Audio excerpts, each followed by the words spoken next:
جمال گنبد خضرا یہی کہیں ہوگا. حضرت قاری صاحب کی توجہ چاہوں گا. جمال گنبد خضرا یہی کہیں ہوگا. جمال گنبد خضرا یہی کہیں ہوگا. جلال خانہ کعبہ یہی کہیں ہوگا. جلال خانہ کعبہ یہی کہیں ہوگا. بریلی جا کے غلام رسول کہتا ہے ارے نبی کے شہر کا راستہ یہی کہیں ہوگا. عطا کرے اے خدا صدقہ علی زہرا کی شادی کا. کہ عطا کرے اے خدا صدقہ علی زہرا کی شادی کا. رہے اس شادی پر سایہ علی زہرا کی شادی کا. رہے اس شادی پر سایہ علی زہرا کی شادی کا.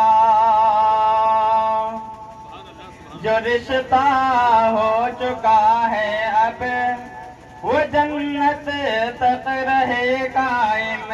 جو رشتہ ہو چکا ہے اب وہ جنت تک رہے قائم. کہ جو رشتہ ہو چکا ہے اب وہ جنت تک رہے قائم.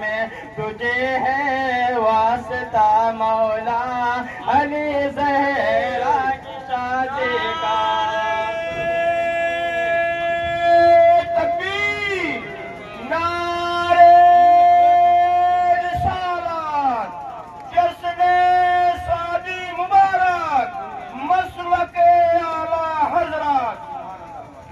مبارک ہو مبارک ہو تجھے شادی مبارک ہو. یہ مبارک ہو مبارک ہو تجھے شادی مبارک ہو. تمہاری شادی میں چرچا علی زہرا کی شادی کا. تمہاری شادی میں چرچا علی زہرا کی شادی کا. یہ بس نور سجانا حضور جانتے ہیں کون ہے میرا دیوانہ. حضور جانتے ہیں کون ہے میرا دیوانہ. حضور جانتے ہیں بروز حشر سبھی کو کوثر عطا نہیں ہوگا. بروز حشر سبھی کو کوثر عطا نہیں ہوگا. کسے ہے پلانا حضور جانتے ہیں. کسے ہے پلانا حضور جانتے ہیں. اور کسی صاحب نے یوں کہا تھا حضور طائر سدرا حضور جانتے ہیں. حضور طائر سدرا حضور جانتے ہیں. کہاں ہے عرش معلا حضور جانتے ہیں. کہاں ہے عرش معلا حضور جانتے ہیں. بروز حشر شفاعت کریں گے چن چن کر. بروز حشر شفاعت کریں گے چن چن کر. ہر ایک غلام کا چہرہ حضور جانتے ہیں. ہر ایک غلام کا چہرہ حضور جانتے ہیں.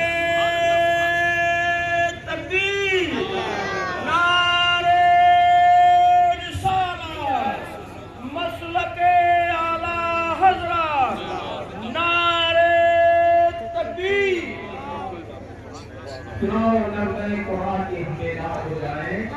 سناؤ نغمہ قرآن کہ ہم بیدار ہو جائیں.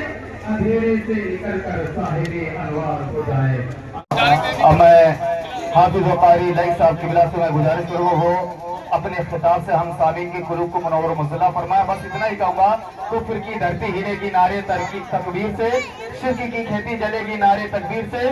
نعرے تکبیر کا نعرہ لگا لیا جائے دوستو. ہر کلی کھلے گی نعرے تکبیر سے. نعرے تکبیر نعرے تکبیر نعرے رسالت نعرے رسالت.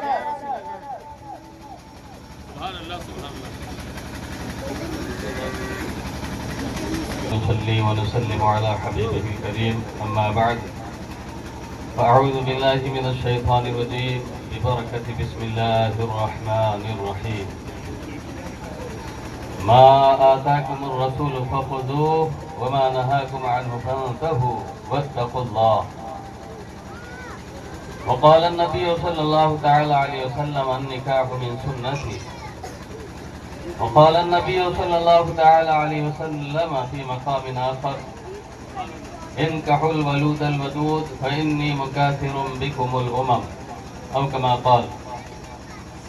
آمنت بالله صدق الله مولانا العظيم وصدق رسوله النبي الأمين المتين الكريم ونحن على ذلك لمن الشاهدين والشاكرين والحمد لله رب العالمين.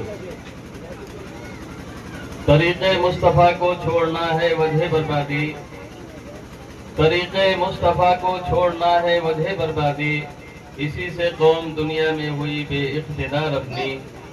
ہمیں کرنی ہے شہنشاہ بطحا کی رضا جوئی، ہمیں کرنی ہے شہنشاہ بطحا کی رضا جوئی، وہ اپنے ہو گئے تو رحمت پروردگار اپنی.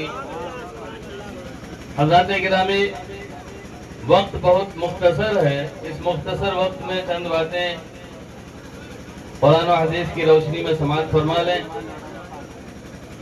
اللہ رب العزت ارشاد فرماتا ہے ما آتاکم الرسول فخذوہ، رسول جو تمہیں دے وہ لے لو. وما نہاکم عنہ فانتہوا، جو میرا محبوب جس بات سے روکے اس سے رک جاؤ. واتقوا اللہ، اور اللہ سے ڈرو. آقا علیہ السلام کی حدیث پاک ہے، آقا فرماتے ہیں النکاح من سنتی، نکاح میری سنت ہے. نکاح کا مقصد کیا ہے؟ غرض و غایت کیا ہے؟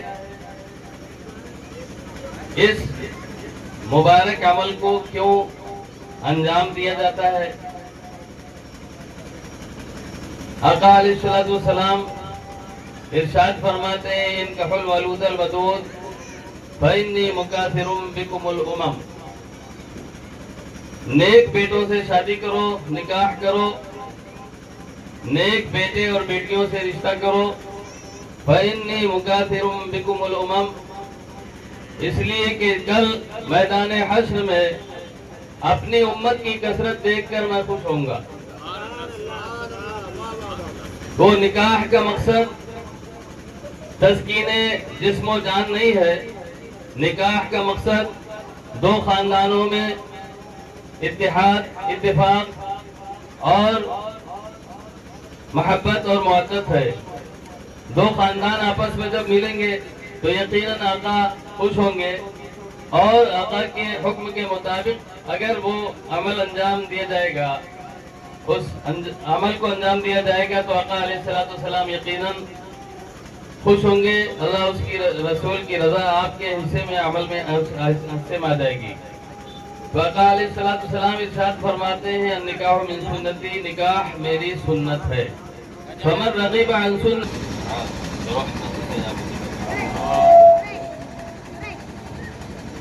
درود پاک پڑھ لیجئے. اللہم صلی علی سیدنا مولانا محمد وعلی آل سیدنا مولانا محمد مبارک وسلم صلاۃ و سلام علیک یا رسول اللہ. نکاح کی مبارک تقریب درپیش ہے. کچھ لوگوں کو کھانا اور کچھ لوگوں کو درپیش ہوگا جانا، لہذا بہت مختصر وقت میں چند باتیں سماعت فرما لیں. آقا علیہ السلام فرماتے ہیں النکاح من سنتی، وقال النبی صلی اللہ علیہ وسلم فی مقام آخر فمن رغب عن سنتی فلیس منی. آقا فرماتے ہیں نکاح میری سنت ہے، اور جس شخص نے میری سنت سے اعراض کیا وہ مجھ سے نہیں ہے، اس کا تعلق مجھ سے نہیں ہے، وہ ہم میں سے نہیں ہے، یعنی وہ نجات اخروی کا مستحق نہیں ہے، اس کی نجات خطرے میں ہے. آج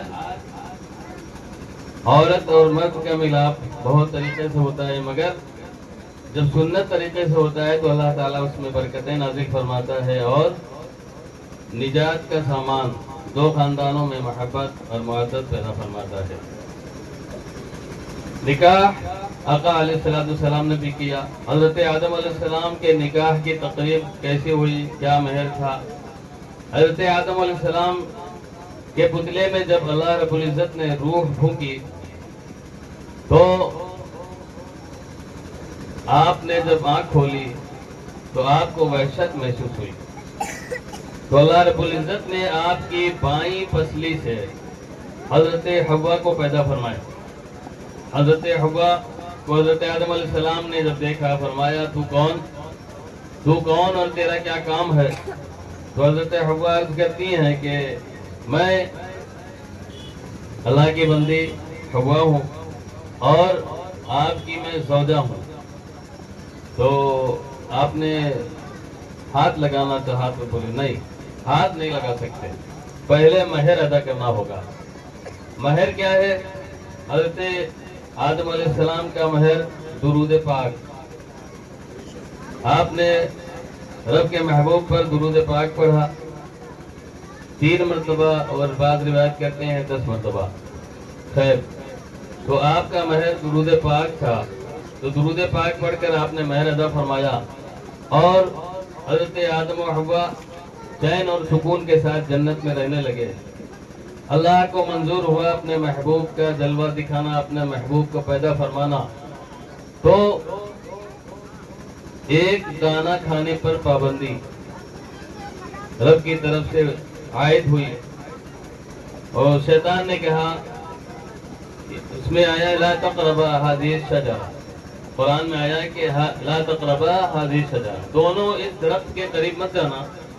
تو درخت کے قریب مت جانا، اس سے شیطان جو ہے ابلیس پوائنٹ پا گیا، اس نے پوائنٹ اپنا بنا لیا، اور اس نے حضرت آدم و حوا کو بہکانے کی کوشش کی، ورغلانے کی کوشش کی کہ اللہ نے فرمایا ہے اس درخت کے قریب مت جانا، اس درخت کے دانے کو کھانے سے منع نہیں فرمایا ہے، اس درخت کے قریب جانے سے منع فرمایا، اور حضرت آدم کو گیہوں کا دانہ کھلا دیا۔ گیہوں کا دانہ کھاتے ہی آپ کو حاجت پیش آئی، تو اللہ تعالیٰ نے حضرت آدم و حوا کو زمین پر بھیج دیا، زمین پر تشریف لائے، اور اس قدر ندامت کی روایت میں آتا ہے کہ آپ 300 سال تک روتے رہے، زمین پہ آنے کے بعد 300 سال تک روتے رہے۔ پھر آپ کو یاد آیا کہ میں نے عرش پر ایک نام دیکھا تھا اللہ کے ساتھ لکھا ہوا، تو آپ نے جب اللہ تعالیٰ کو واسطہ دیا کہ اللہ میری خطا کو معاف فرما دے، میری لغزش کو معاف فرما دے، اس نام، اس مبارک نام کے صدقے جو تو نے اپنے نام کے ساتھ عرش اعظم پر لکھ رکھا ہے، تو اللہ رب العزت نے حضرت آدم علیہ السلام کی توبہ قبول فرمائی۔ اس کے بعد حضرت آدم و حوا سے ملاقات ہوئی، پھر حمل قرار پانے شروع ہوئے، 40 حمل قرار پائے، یہ روایتیں ہیں۔ خیر، اس کے بعد انسانوں کا سلسلہ جاری ہوا، تو یہ عمل جنت میں نہیں ہوا، جنت کے باہر اللہ نے جب بھیج دیا دنیا میں، اس کے بعد یہ حمل والا عمل شروع ہوا۔ تو یہ انسانوں کی تخلیق کا باعث حضرت آدم اور حوا کو اللہ نے دنیا میں بھیج دیا، انسانوں کی تخلیق ہوئی، انسان پیدا ہونے شروع ہوئے، اور اس کا طریقہ وہی رہا، نکاح، اور نکاح کے بعد مہر ادا کرنا، اس کے بعد انسانوں کا ملنا، اس سے 2 خاندانوں میں ترقی ہونا، خاندان بڑھنا شروع ہوتا ہے۔ تو اللہ رسول کے طریقے پر جب ہوتا ہے تو اللہ تعالیٰ اس میں برکتیں عطا فرماتا ہے، خوشیاں اور رحمتیں نازل فرماتا ہے۔ تمام انبیاء کرام، تمام اولیاء کرام جن کے بھی نکاح ہوئے، سب کے مہر مختلف رہے۔ حضرت آدم کا سب سے مختلف رہا کہ درود پاک پڑھ دیجئے آپ کا مہر ادا ہو جائے گا، وہاں کوئی مال و دولت تھا ہی نہیں، تو اللہ نے یہ سبیل پیدا فرما دی مہر ادا کرنے کی۔ اب دنیا میں مہر وغیرہ کا معاملہ آتا ہے تو مہر کے تعلق سے یہ ہے کہ مہر اتنا رکھا جائے حیثیت کے اعتبار سے۔ آقا نے فرمایا ایک موقع پر کہ نکاح کو آسان کرو مہر کم کر کے، نکاح کو آسان کرو مہر کم کر کے، مگر اس میں بھی اگر حیثیت ملحوظ رہتی ہے تو ایک اثر رہتا ہے، نکاح آپس میں جو ہوتا ہے تو اس میں ایک دوسرے کا خیال، لحاظ اور پاس رہتا ہے کہ حیثیت کا اعتبار کر کے بھی مہر مقرر کیا جاتا ہے۔ کم از کم 10 دینار، 10 درہم، ہاں کم از کم شریعت میں 10 درہم، 10 چاندی کے سکے ہوتے تھے، اس کو درہم کہتے ہیں، اور دینار کہتے ہیں سونے کے سکے ہو، تو 10 درہم کم از کم مہر ہونا چاہیے، اس سے زیادہ آپ حیثیت کے اعتبار سے رکھ سکتے ہیں۔ ایک موقع پر میں نکاح میں شریک ہوا آپ کے کمریا شریف میں، تو جب میں نے پہلی بار سنا کہ 4,786 تو 4,786 جب سنا تو میں نے دیکھا کہ دولہا کے چہرے پر آثار کیسے ہیں، تو مسکرا رہا تھا، اس کے خاندان والے بھی مسکرا رہے تھے، یعنی خوش ہو رہے تھے۔ تو میں یہ نہیں کہہ رہا ہوں کہ لاکھوں میں آپ مہر رکھیں، یہ پہلی بار میں نے دیکھا، مجھے حیرت بھی اور خوشی بھی ہوئی کہ آپس میں دونوں خاندان خوش ہو رہے ہیں مہر مقرر کر کے۔ تو مہر حیثیت کے اعتبار سے بھی رکھ سکتے ہیں، مگر کم از کم 10 درہم ہو، جس کی مقدار کم از کم 5,000 وغیرہ بھی ہو جاتی ہے، 5,000 کے اندر ہی ہے نا؟ ہاں خیر، میں بھی تو شعر پڑھ لوں، اجازت؟ درود پاک پڑھ لیجیے۔ اللہم صلی علی سیدنا مولانا محمد وعلی آل سیدنا مولانا محمد مبارک وسلم، صلاۃ و سلام علیک یا رسول اللہ۔ ایک بچے نے بہت عمدہ آواز میں نعت پاک پیش کی، تو میں بھی سوچ رہا ہوں تھوڑا سا ایک بوڑھی آواز میں سماعت فرما لیں۔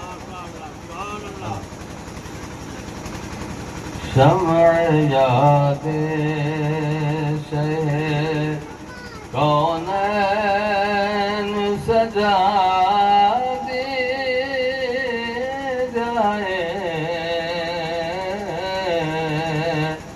شمع یاد شہ کونین سجا دی جائے، شمع یاد شہ کونین جلا دی جائے، تیرگی جادے منزل کی مٹا دی جائے۔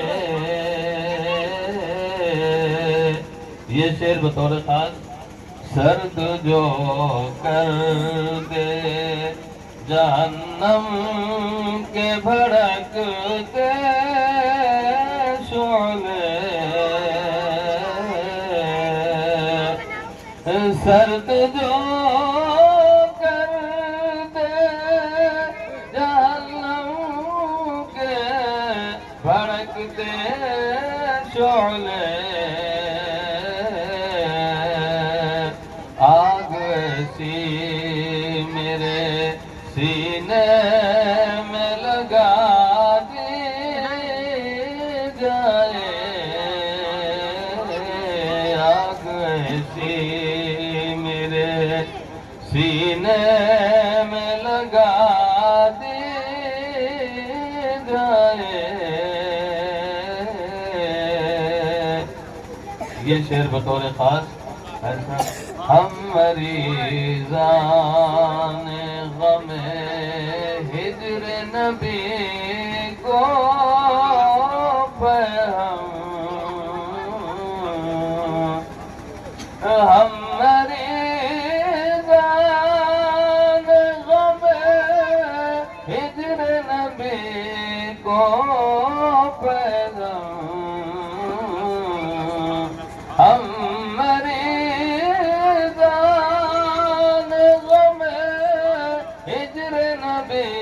کو پیغام، ان کے گیسوئے معمبر کی ہوا دی جائے، شمع یاد شہ کونین جلا دی جائے۔ ہم اور آپ محفل میلاد کیوں منعقد کرتے ہیں؟ شاعر نے اس میں پرویا ہے، تاکہ تشریف یہاں لائے شہ جن و بشر، تاکہ تشریف یہاں لائے شہ جن بشر، بزم میلاد نبی خوب سجا دی جائے، بزم میلاد نبی خوب سزا دی جائے شمع یاد شہ کونین جلا دی جائے۔ اللہ رب العزت اپنے حبیب پاک صاحب الاولاق صلی اللہ علیہ وسلم کے صدقۃ فیل ہم سب کو اپنی ساری تقریبات خاص طور پر شادیوں میں سنت پر عمل کی توفیق عطا فرمائے۔ اللہ کا شکر ہے کہ ہمارے قاری